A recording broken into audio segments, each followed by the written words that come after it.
Hello and welcome to Beyond the Words. Our guest today is Rik Grant. Rik has been working in localization for nearly 2 decades. Since 2011, he's been at global marketing agency Tag Worldwide, where he's now global head of language and cultural services. Rik, thank you for joining us today and welcome. Thank you. It's a pleasure to be here. Rik, tell us a bit about your background and what drew you to a career in languages. How long have we got? I think we're going to need more than the allotted hour. What drew me toward languages? It's a really good question. If you had gone back in time to the point where I was like 6 or 7 years old, you would have found a weird kid that, spoiler alert, grew up into a slightly weird guy later on. But I was always fascinated by foreign cultures. I grew up in northwest London, in Uxbridge, to be precise, in Hillingdon area. And I'd always remember this one particular day I'd gone to my grandparents' house and I was messing about with the football in the garden. I'd kicked it over the fence and I'd climbed up to kind of see how far the ball had gone over. It had gone over by about 10 feet. It wasn't far away. But as I climbed the fence, I could see in the distance the next garden, the next fence of the next garden, the next garden, the next garden. And on the horizon, the hospital where I was born. To me, the question was always, what is beyond the horizon? I need to know what's over there, not there in the far distance. And I couldn't have explained to you why. To the rest of my family, that was the barrier of their world, in that little kind of enclave in northwest London where we all grew up. To me, it was a question mark. And that was the first time I can remember kind of thinking that way or feeling that way. Then at the age of 6 and 7, I was fascinated by my grandfather's atlas. Which I now actually have. The atlas that he had is on my bookshelves now, as he passed away in 2014. And in those pages, I used to kind of look in between the creases of these distant places with strange names and kind of imagine those locations. And at the time, I couldn't have told you the difference between China, Japan, Korea. But somehow it kind of focused in toward Japan as a country. And there was something about it. Could it have been the kind of inscrutable nature of it, or notions of kind of latent Oriental mysticism, something within that? I grew up watching The Karate Kid and films like that, but there was something that spoke to me, samurai spirit, whatever you want to call it. But it drew me in. And as time passed, it focused more toward Japan than any other. I did martial arts, karate, Kempo karate specifically, from when I was 12 until 18, 19. I competed nationally. I was good at it. I thought I wouldn't be, being a skinny, weedy kid. But I really enjoyed the grace of it and the form of it. And I persisted. So there was always a conduit of Japan in the background for me, somehow, some why, some when. There's no connection in my family to languages, cultures, anything like that at all, apart from we can trace our lineage back to the 12th century in Scotland. But and have a castle with our name on it. But apart from those things, there's nothing else. But with Japan, it kind of crystallized. And in my teens, I grew up reading everything from Miyamoto Musashi's The Book of Five Rings to The Art of War, Sun Tzu, and watching a lot of anime, early things, Ghost in the Shell, Akira, and those kind of things, again, began to finesse the tapestry, if you will. And I did French and German at school, like most kids did. I was all right at it. I mean, my love of the German band Rammstein at the time was helpful for learning bits of German. But it wasn't really a calling as such. The first thing I ever wanted to be was an actor, to be honest. I wanted to be James Bond. Then I wanted to be Indiana Jones, and I loved archaeology and dinosaurs and things. And then I wanted to be a lawyer. Don't ask me why. Something like a failed actor, maybe. Maybe that's what I was thinking of doing. I don't know. Not to say anything negative against lawyers. Lawyers, if you're listening, you're awesome. But those three things were kind of the path that it went on. And I remember hearing the voice of my sixth form tutor when he said to the class of people, if you see something you like, go for it. And in the university prospectus, it said, joint honours course in Japanese, compulsory year abroad. And I thought, wait. So you're telling me that a kid like me from northwest London can go and live in Japan for a year? Take my money. I went for it. I applied, and at the beginning, my course classification was joint honors of environmental management. It was the closest I could get to Indiana Jones, and Japanese. And within about 3 weeks of signing up for the course and going to the University of Central Lancashire in Preston, I realized the environmental management wasn't for me, but the Japanese absolutely was. So I changed my classification of my degree to pure Japanese and never looked back. There were 31 students, of which 4 graduated, which is quite normal, sadly, because Japanese is fascinating as a language, but it's incredibly hard. It's one of the hardest languages in the world for a reason. So unless you're really crazy about it, you won't make it through. And that's kind of how I ended up going from this kid with notions of ideas of language through to doing a rather esoteric language degree. The second part of it was more obvious. I always wanted adventure from a young age. I didn't want to believe that just because Howard Carter had explored Tutankhamun's tomb back in the 1920s, that there were no more mysteries left to explore, to dive into. And I believe, as I do now, they do exist. You just have to push harder and try harder to find them. And that's kind of what led me through to traveling 6,500 miles away from home at the age of 22, I think I must have been, landing in the middle of a typhoon on the same night that there was an earthquake. I like to think that was Japan's reaction to my arrival, because there was an earthquake on the day that I left the airport too. So, go figure. But that's the path that kind of drew me there in as tight as a few minutes as I can answer. I think it's interesting, a lot of the stuff that you were just talking about, putting it into perspective of where you are now, talking about all these things that sort of drew you to Japan, and you were talking about like Akira and Ghost in the Shell, and then also talking about sort of having wanted to be an actor and wanting to be James Bond and wanting to be Indiana Jones and like seeking adventure. And it kind of seems like the theme that brings a lot of that together is sort of storytelling, which is interesting to think about, because given sort of where your career is now that you're at this advertising agency, which a lot of what you're doing is around storytelling, I imagine, and sort of telling stories internationally. So I was thinking about like how do you talk to your clients in these terms around adapting stories internationally? If they come to you and they've got their storyboards and like their whole idea, but they don't know the first thing about internationalizing it, how do you talk to these people? What sort of blind spots do they have? Slowly and carefully, I think is the short one, and respectfully as well. But marketing at an international level is the enhancement of the other, the otherness of things. When we travel, it's because we've had some kind of calling. We've felt the urge, we've felt the need. And when you go to those places, of course, it is different. It is different, and it's the difference that makes you go, oh wow, I didn't realize that. I often say to my friends and colleagues that travel is like chicken soup for the soul. If anybody's ever feeling depressed or disappointed in life and they have the means to do so, I'd say go somewhere. Get a ticket, get a plane ticket, go somewhere. I don't mean just Scunthorpe, no offense to anybody listening from Scunthorpe. Go somewhere different, radically different, because it just makes you look at things and realize there's a different way. Things are different here. Maybe my life's not so bad. I think that's the transformative power that that travel has, as well as it bestows upon you the ability to then tell those stories.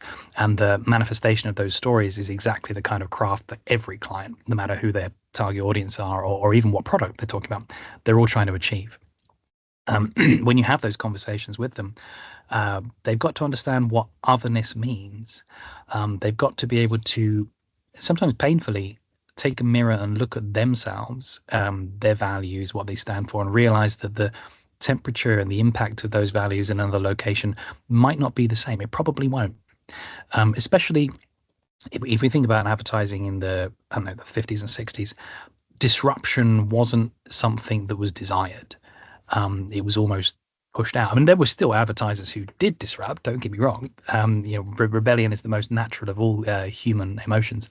So there's always going to be someone who pushes the ante in that regard. But certainly there was more of a desire for harmonization. These days, it's more of a point of admiration to be more disruptive in certain senses in certain industries. But the temperature of that varies. So in one locale, what might be considered, that's a bit spicy, might be, yeah, that's kind of middle of the road for us. It's kind of a bit bland. And yeah, stereotypes exist for a reason. You know, humor, if we think about humor across Europe, Nordic humor versus Germanic humor versus Mediterranean humor down in the Mediterranean, it changes, as does the temperament of those people. And yes, there are exceptions, but the stereotypes exist for a reason. So you're playing toward entire cultures and climes. You're not just playing to your brand book just because you decided to be this edgy or less edgy. That's the first point, is that understanding how far they want to push the envelope. We work with hundreds of clients to kind of do just that. So one of the most recent pieces was working with Flora, so the Flora group out of the Netherlands, with their Skip the Cow campaign. So the whole point of that is, isn't it a bit weird that we keep putting milk through the grass through the digestive system of a cow and then getting milk out the end and refining that into butter? But why don't we just skip the cow and go straight to plant-based butter? When they came to us with that challenge, it was more of, can you help us make that disruptive? We need this campaign to feel a bit weird. Every marketeer wants their copy to sound nice and warm and safe, and it gives them tucks them in at night and gives them a cuddle. But here it was not the case at all. We had to make something that was provocative, that made people go, yeah, that feels odd, and almost get that facial reaction, which you can hear in my voice now going, but that's a bit weird. So we had to drive that in 13 or 15 languages all across Europe. So that really proves the point when it comes to, that's what transcreation is designed to do. Because you're taking, obviously, not just the words, you're taking the energy, the sentiment. And in countries that have quite strong feelings on dairy and protected industries, you can imagine some of the reactions.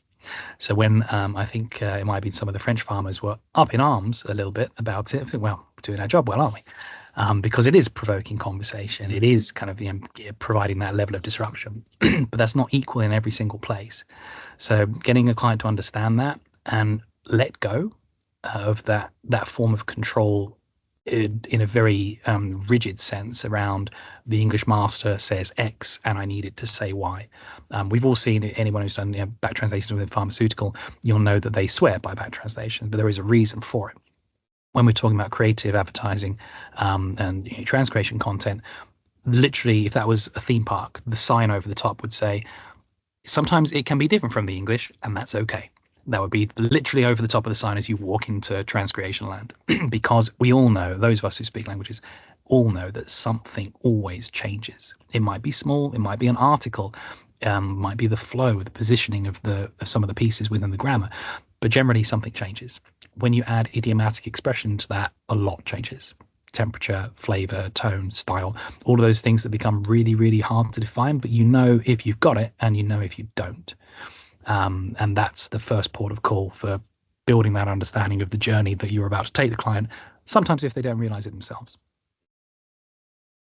Wow, that was really interesting, the Flora example. So did you manage to just do one concept that worked across the 15 countries with just probably like slight language adaptations? No, but primarily the same concept, or did you have to really adapt the concept itself a lot according to countries? Yeah, so a bit of both. Most of the concept fundamentally was fine. It was, as is always the case, I find, the way in which it had been worded. So if you have lines like creamy, not cowy, for example, you've got to think of different ways of doing that. I do believe off the top of my head that the German was "cremig nicht kuig," I think was kind of how that back translated. So obviously that's a quite direct adaptation. Yeah. Whereas in the French, that was tellement et sans mieux. So, and if you're a French speaking appreciate that's really, but without the moo. So we learned how to moo in every language through working on this campaign. But obviously you've got to play around with that in different ways. And that line was one of the clever but more straightforward pieces. Some of the others used a lot more idiom, a lot more colloquialism, and some of them just weren't appropriate to render in the same way. So then you have to approach it as a very different animal, pardon the pun, and find a way to kind of tap into that. The name of the cow is Susan, the animatronic cow that features in the spots, and we had to come up with a name for her. So in French, she becomes Marguerite, and in many of the languages, she changes. So the Czech, for example, was the name became Jitko, because there is a famous film within the Czech pantheon that is somebody walks up to a farmhouse and says, "Oh, cow, are you okay, cow?" And they said, "No, let me give her a name." No, it's just, and the farmer says, "No, just call it cow, call it." And then the young girl starts going, Jitko, Jitko, Jitka. I forget the gender on it, but it's a thing within the mindset. They understand it. So any Czech person of a certain age would know that that's part of that story. And of course, it became part of the story that we then told. So we picked all the names for over 13, 15 different languages, and it had to have some kind of cultural significance and resonance, but equally tie into the bit weird piece. It's very rarely the case that we've had to suggest to a client that you reword everything, or look, that campaign is just not going to fly. It does happen though. There was a piece for a chocolate manufacturer, who shall remain unnamed, saying they wanted to talk about taking back the moment of pleasure. So women taking back a moment of pleasure for them. And I'm like, okay, what do you want to, as in like women taking 5 minutes for themselves. Okay, gotcha, right. And where do you want to do this? Egypt. Okay, the Arabic is probably not going to use the word for pleasure. No, but it's really important that we do. No, but equally that's not really going to work the same way. The Arabic adaptation is probably going to say something on the lines of find time for you, find space for you, find your moment. It's going to be a lot softer, because the degree of social progression in different countries, again, like I said earlier, is highly linked to temperature and difference. So what you think is pokey and spiky in location A, in B or C might be beyond the pale, and you can't say that here. And then you've got to go back to it. That kind of ties back to the liaison, I suppose, that we have between the transcreation personnel who are managing the project, the pieces, and the in-market writers, the copywriters who are bringing that copy to life to make sure that we see that coming before it becomes a problem, if that makes sense. Yeah. That actually leads to my next question, because there are so many things. You mentioned idioms, and those headlines were wonderful as well there.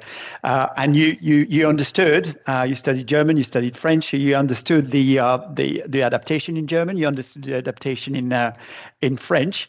But how do you approach quality management in languages that you don't necessarily speak yourself? And then basically you've got 15 versions. Some of the languages you won't speak, and the linguists and the writers, they will tell you, yeah, that works really well, because in our country there's a film about a cow, and the Marguerite thing, it comes from the fact that there's also a film from the 1950s in France called The Cow and the Prisoner, where the cow is called Marguerite, and now all cows are called Marguerites. So they tell you that. They say, oh yeah, that really works really well. But how do you judge yourself before you put that in front of the clients? It's not easy. It's when it goes beyond localization and just a translation approach. Transcreation is a service. Translation is more of a product. There is time for creative within translation. For all you freelancers out there listening, up in arms now, spat out your coffee. There is time for creative in translation. I'm not saying there isn't, but the expectations within transcreation, the delivery mechanisms behind it are quite different, because it's a much more subjective piece than a more straightforward adaptation. When it comes to assessing and gauging the efficacy of those lines, it's the experience that plays into it the most. And when we have new starters in the team here, I'll say to them, like with a crazed look in my eye, before you know it, you'll be assessing copy in languages you do not speak. Trust me, you will. And they look at me like, you crazy? So, no, you will. You will. And they do. I'm not an Arabic speaker. I can't read the language. But looking through the copy and understanding the way in which back translations and rationales kind of come together, you begin over years to develop a sense of knowing when a line, if the back translation and the rationales are authentic, of course, understanding when the line is working hard enough or not hard enough, and then where to apply the pressure. If you've got 15 deliverables and the French copy, for example, has 20 options and all the other languages have 2, what do? Do you go back to all the other writers and say, can I also have 20 versions? Might not be appropriate to do so. It's probably a bit overkill. Or do you delete 18 of them from the French? That's not really the right approach either. So there is a bit of a balance between them. You've got to be able to read between the lines. When clients come to you, they're looking, in our world at least, they're looking for that across the line homogenous experience in terms of outsourcing the campaign to a company. If you dealt with every language in isolation, the French will do what the French needs to do, German will do what the German needs to do, and so on and so forth. But what they're looking for you is to say, across the line, this is the temperature of all deliverables. And that's where the transcreation personnel become the most essential link in that chain. Otherwise, it's just an isolated linguistic silo for each. And what the French does and what the Chinese does, who cares? We care. Because the brand cares. They need to know that the consistency of the tone and the temperature of their line is uniform, or as uniform as it can be. And you can only really know that if you've lived it. So if I'm, if Amanda, you and I working on a project and say, right, you do those 6 languages, I'll do those 6, we'll look at them together, and then, at the end we'll share our notes and we'll begin to see where the similarities are. Or you might say, well, actually in Croatian, they did something really interesting. Maybe we can do that in Serbian, and then it becomes a conversation, it becomes a dialogue, and it becomes part of the tapestry that when you go back to the client, you hand back their creative baby wrapped in a gown of international magnitude, say, there you go. They know that it's been looked after, and they know that each part of that is not just threaded together haphazardly, it's a tapestry, and it leads them through that journey and makes them feel you get it, and then the audience will get it too. And that's the kind of the transference, because when anybody comes to you asking for transcreation, what they're really saying to you is, could you write this the way that I would do it if I had the time to do it myself? And the answer to that is yes, but I've got to get to know you. You can have all the glossaries in the world, but it's not the same as knowing, that's totally a Bruno line. That's totally a thing he would say. That's totally something Amanda would write. Even if we're native speakers, it's not saying that the copywriter is terrible because they couldn't predict the way you were going to write a thing you haven't yet written. We are transcreation specialists. We are not telepaths yet. I was wondering the context of some of the things that you're saying. Do you find that some of it applies differently between B2C and B2B? Like, for example, the expectations of the clients with consumer products, are they a bit more understanding, a bit more flexible about the idea of that the messaging is not going to be exactly the same across all these different countries, whereas maybe B2B clients, do they expect a bit more universality, a bit more, maybe even blander messaging, just to make sure that it's a bit more universal? Yeah, they can do. Generally speaking, B2C is going to have more dynamism and be more colloquial than the B2B piece, generally. But there's always exceptions to every rule, because if you've got a brand in a space where being a bit more colloquial is almost expected, you can get away with it. Tech is a good one. So tech is very high. It is very high tech. I know it's the most obvious statement of the week, but it certainly has a degree of specialization within it. Yet, because it's so ubiquitous in our daily lives, there's almost a bit of at certain levels, a relaxed kind of tone around it, because it is such a interwoven part of modern life. So you can get away with being very young sounding in your communications because it reflects the user. Whereas other fields, the maturity of the users or the age range, the demographic is going to be different. So if you're talking about financial services, I'd be very surprised if you start seeing financial services that have a very, very young sounding voice, unless they're trying to be disruptive. And when you're dealing with firms that are trying to embrace the other, then you end up with the flip side. So it can vary, though. Generally speaking, more friendly tones and colloquial tones will be more within the B2C space than B2B. But just because you know a brand doesn't necessarily mean you know where a brand is going. We could look at hundreds of examples. Jaguar, with their much aligned and controversial piece recently about copy nothing. What does that mean? Well, it's a very good question. You'd have to ask the people who developed it, but it gave impact. But you imagine if you're a copywriter and you're told you need to work on this brand, you'd think you know what a Jaguar is. You'd think you know what the tone is. Not anymore, because they've changed it radically. I could pick hundreds of brands of things that you don't know, other listeners don't know, and you'd be lost to it. You'd be lost as to why that brand is that way. Some things are set in stone. Coca-Cola is Coca-Cola. Jack Daniels is the same. We're not likely to see radical shifts and changes in what they do. They've got that pretty much down to a point by this point in time. But if Aston Martin, as they did, I believe, they made a little runaround car. So you've got all of the large scale, very expensive, very, very fancy motor vehicles. Then all of a sudden you've got a much, much smaller, like a mini kind of size car. And it kind of, James Bond's probably not going to be using that in the next film, let's be honest. But the advertising around that, you can't really say any of the things that you would normally ascribe to a brand like Aston Martin. So they've got to have an awareness of where they're going and what kind of change they're trying to facilitate. Degrees of familiarity as well as a thing, because if your customers know you, like Coke, like Microsoft, they know who you are, they know what you say, they know what you're about. You don't really have to talk so much about the brand equity. You can focus more on the product and you always get straight into it. Whereas if it's a brand that's big in Australia but not big in other places and wants to be, you have to pause to introduce yourself. The same with any conversation.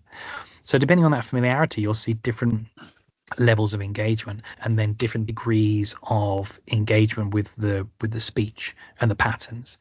There's no rule other than what I've said around colloquialism more within the B2C space. But it depends on who that brand wants to be and what they're trying to penetrate. Yeah. I mean, we find that in the B2B sector, they're a lot less daring anyway in the concepts, and we work mostly for tech companies, and you said like some of the tech brands want to have a young voice or fairly relaxed, but again that reflects this kind of an American culture, which sometimes the B2B buyers or the tech buyers in Germany, for example, won't have the same tone of voice, and then that's quite interesting, but. Generally speaking, the concepts are a lot more universal as well, which leaves a lot less space for adaptation. And a lot of people say that B2B means boring to boring. So sometimes it's quite difficult to it can to make it fly. Certainly it can at times. I agree. There's only so many ways you can kind of talk about synergies without getting bored yourself. So but that's where at the end of those scales. And I think historically, if you look at this, it's a cycle, like so many things in life. At the end of that, the genesis of a term, a mode of communication for a brand, a vehicle, it becomes the done way, the done thing. It becomes the method. People follow it for a long time, and everybody's trying to appear the same way, though appear unique. With a geeky example, which also revealing my age. So back in the golden age, the second golden age of video games, Sega and Nintendo had a massive rivalry with each other. At the point in time in the very in the early 90s, 93, 94, I think it might have been, when they released the Sega Mega Drive and the Super Nintendo, or the SNES, depending on where you are in the world, or the Sega Genesis, actually. They were both 16-bit systems. One had Mario, one had Sonic. How are they going to beat each other? Games are the games. If you buy into one, you buy into the other. You buy into the other. That's up to you, depending on which one's your preference. Sega had an idea that was so brilliant. It was so stupid. It was brilliant, which was blast processing. So they said that our Mega Drive, it has blast processing. No one ever clarified what that meant, by the way. But kids on the playgrounds across the United Kingdom and the rest of the world were saying, yeah, but the Mega Drive's got blast processing. And then it became an argument. So at the end of a cycle of familiarity, you'll find the pinpricks of rebellion, where people will then start to embrace the disruptive, kind of because they've run out of other things to be able to latch upon, and there's no real differentiation. So then you kind of go into the land of the invented until the cycle begins again, and then the next plateau of familiarity is achieved. And I think that's a cycle that we see the world over, frankly. It's what they call the hype cycle, I believe. Yeah. Now, of course, every time we have a podcast, and as you know, the world of localization in general is in turmoil. So we have to mention the elephant in the room. And what I'm really interested in knowing is if when you talk to clients, or if clients come to you and talk about AI, and if you have to do a bit of education about expectations, which are usually very high, against the realities of what it can offer. And do you think in general that AI has a place in the transcreation process? Wouldn't it be funny if I turned around and said, yeah, no one ever really asks us about that. Yeah, there's a lot to unpack there. they're over it. Next question. No, of course they do. They have a lot of things to say about it. The challenge becomes many of them, like many people in general in the world, do not really understand how it works, the limitations. They merely walk in with an expectation. There is a difference between a person who speaks a language by dint of having a connection within their family versus someone who is a linguist who kind of understands the science kind of based aspect. And then if we add another layer of complexity, then you get the language professional, and then you move into LSPs and localization, globalization, and understanding all the things that happen within there. Within that space. So then we end up talking about the hard tech. We talk about segmentation within translation management systems and CAT tools, and then before you know it, we're in the kind of the agentic AI conversation. What does that look like when it comes to language? That's a very broad question, which I know you know. There are certainly levers that can benefit the translation side of things. Translation in many ways, languages are rule-based, though the rules get broken a lot of the time, but they are fundamentally rules-based. Though the declination of elements within any language group, especially when they have a shared basis, so Romance languages having gender-based nouns and feminine, masculine, neutrals and plurals, you see those things across different languages. So therefore, there's an analog. Once you know that systemically, you can begin to approach that in a pattern-based way. So there are benefits with machine translation post-editing for copy that warrants it. So if we're talking about tens of thousands of words of FAQs and terms and conditions, web copy up to a certain point, it does kind of make sense, and it does help speed up that process.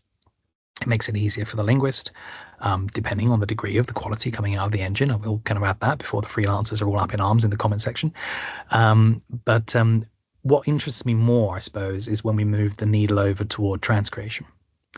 And again, we get a lot of clients that have the idea of, like a recovering patient in a hospital, but AI is going to get better, ain't it? It'll suddenly be able to get up and dance around and do all these magical things. Well, sorry to break it to you, but it doesn't quite work that way. And there are a whole range of reasons why it's not really at that space yet. We did a thought leadership exercise back in tail end of 2022, I think it was, looking at AI tools and throwing in transcreation into it and see what it yields. If you are fortunate enough that your idiomatic expression happens to have a true analog in target and source, happy days, it works. That's not true for most languages, because idiom is so richly tied to the country that birthed it and the practices of that country going way back in time, that you kind of have to understand where these things go, to the extent of us saying checkmate in chess, knowing that comes from shakmat, the king is dead, in Farsi, I think it might have been. So that connection goes way back. If we say don't go into battle half-cocked, we're talking about flintlock pistols and the double locking mechanism on a pistol. So unless you know these things, it's a bit weird. I can immediately discombobulate any European language speaker who's beginning to learn English by saying, "Oh, Bruno, have you heard from Amanda today?" Not a sausage. Because it makes no sense. It doesn't make any sense whatsoever. But people say it, though less so these days. So the cultural richness of language translates, if you'll pardon the pun, to a whole smorgasbord, there we are, borrowing loan words, a whole smorgasbord of broken connections and dead ends, if you look at linguistic application of what is the equivalent, because it doesn't necessarily have an equivalent. And if the equivalent has multiple layers to it and multiple ways of rendering it, in the same way that Eskimos have multiple terms for snow, whereas in the UK we only have the word sad because our snow is terrible and we very rarely get anything that's decent enough to make a snowball. So that separation, which is culturally linked and culturally driven, and again temperature based, because the feel of that and the impact of that is going to vary from place to place. The AI can't deal with it. AI is able to review and digest millions of pieces of data and give you a report, but it cannot tell you how any of it tastes. Yeah. So it's absolutely ravenous in its ability and its appetite to voraciously devour content. But when it comes to reformulating that in a culturally nuanced way, it's where it falls down.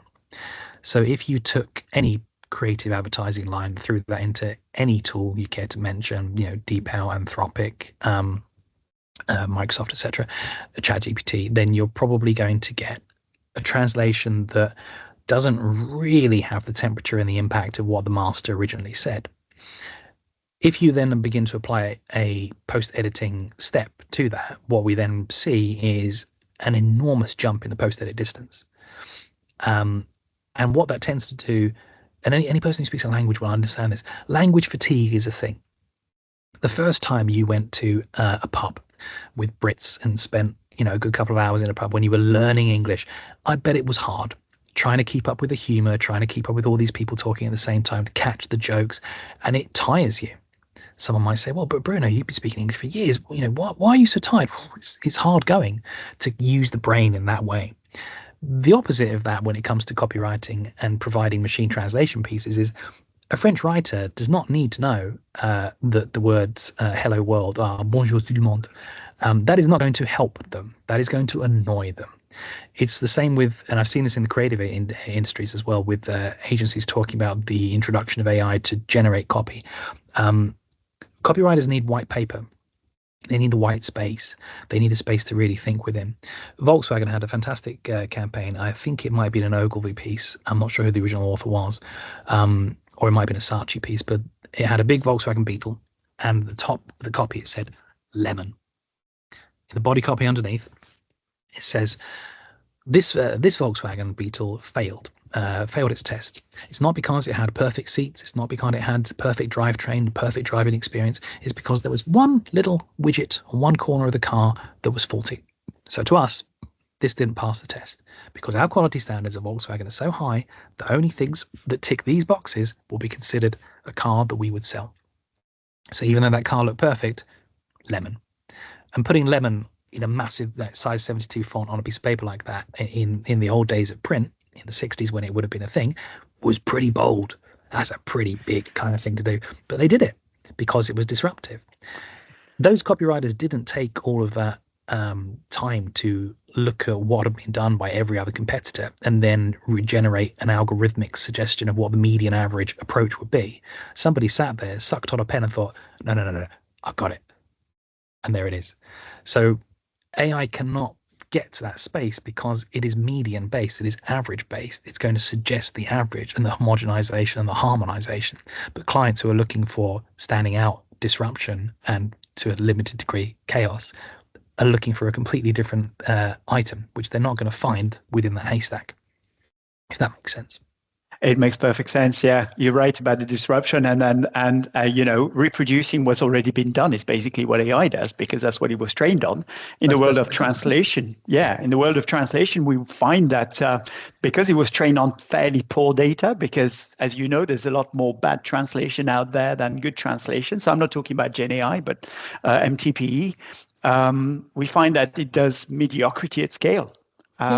Which is a good way of putting it. I'm going to borrow that phrase, Bruno. I quite like it. Oh, I stole it for somebody else, so you can go ahead.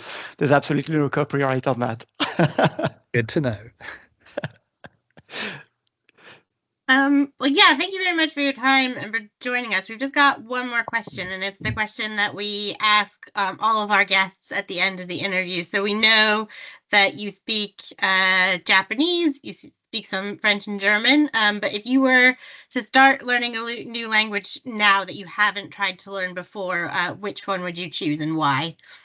Yeah, I think I'd need several lifetimes to really kind of, pick, because I'd want to do more than one. As a kid, I was always fascinated by dead languages, dead tongues, and kind of mysticism and kind of bordering on the occult. So any languages used in those kind of spaces particularly fascinate me. I never had the chance to do Latin at school. I would have loved to do it. Whether I would have been good at it, who knows? But alas, it was not a choice. So I'd probably go for something spicy.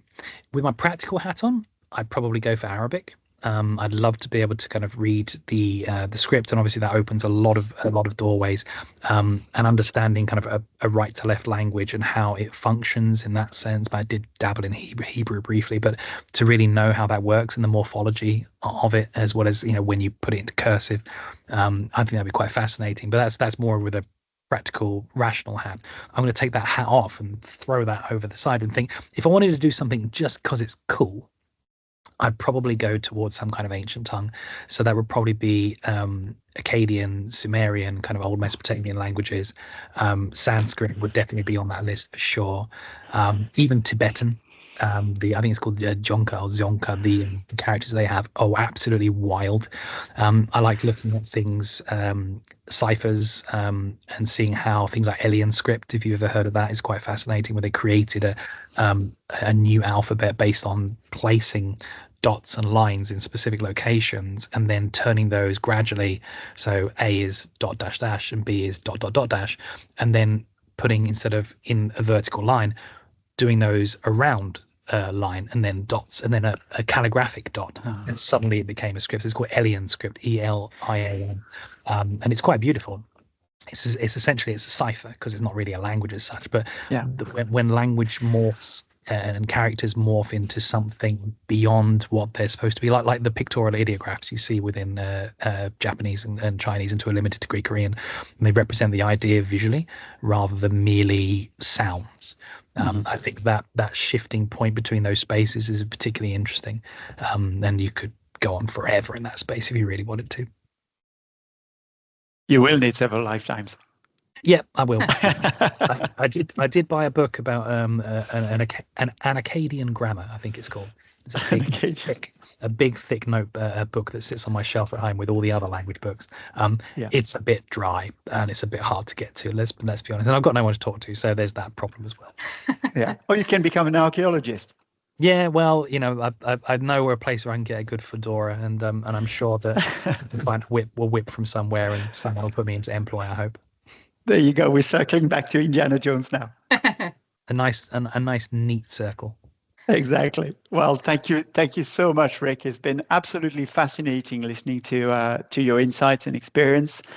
And yes, I'm sure that our viewers and listeners will have a lot to. I've learned a lot anyway in the process, and we find it absolutely fascinating. Thank you so much. No, you're very welcome. Thank you for having me. Thanks very much.